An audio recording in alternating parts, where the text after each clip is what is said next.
जो पिला माने 90 रु अधिक मार्का रखिकरी बलांगीर जिले में उत्तीर्ण होती आज जिला प्रशासन तरफ राज्य सरकार तरफ आम इठी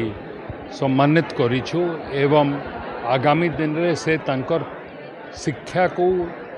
जो स्तर को एबे आनी छन किंबा जो प्रकार मार्क रखीछन आगामी दिन रे भी से माने सही प्रकार मार्क रखिकरी शिक्षा प्रसार किंबा ताको आगको नेबा पई उद्यम करबे या ही परामर्श तांको दिया है तांको माँ बापा जो माने भी गार्डियन माने आसतिले तांको भी कहा है अनुरोध करा है। Thank you. 2026 मसीहारे A1 ग्रेड सम्मानित कले मंत्री कनकवर्धन सिंहदेव आउ मुकेश महालिंग स्थानीय भीमभोई मेडिकल कॉलेज आउ हॉस्पिटल रो ऑडिटोरियम ठाने जिला शिक्षा विभाग आड़ू 2026 मसीहा परीक्षा रे A1 ग्रेड हासिल करितिबार कृति छात्र छात्री मानकु सम्मानित करा जायछे। अनुष्ठित संबर्धना सभारे उप मुख्यमंत्री कनकवर्धन सिंहदेव, स्वास्थ्य मंत्री मुकेश महालिंग, जिला परिषद अध्यक्षा श्रीमती देवकी साहू, जिलापाल गौरव शिवाजी ईसलवार आउ जिला शिक्षाधिकारी सुधांशु शेखर मिश्र उपस्थित रही कृति छात्र छात्री मानकु सम्बर्धना देथिबार सूचना रहिছে।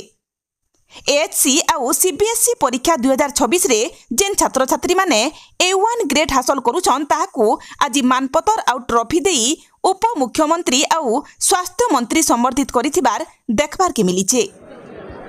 निश्चित भाव रे आजिकार छात्र होउछंती कालिकार भविष्यत एवं छात्र छात्री मानंकु उत्साहित करिवा पई सरकार तरफ एटा गोटे अभिनव उपाय करा हेछि जे आमे जो माने 90 मार्क रु 90% रु अधिका मार्क पाइछन तांको उत्साहित करूछु। इधरे गोटे प्रमुख जिनस हला जे गोटे सुस्थ समाज गठन करबा को हेले उत्तम नागरिकर आवश्यकता अछि। आउ एबे जो माने मैट्रिक रे 90% एभव पाउछंती आगुरु कोन थिला कि गोटे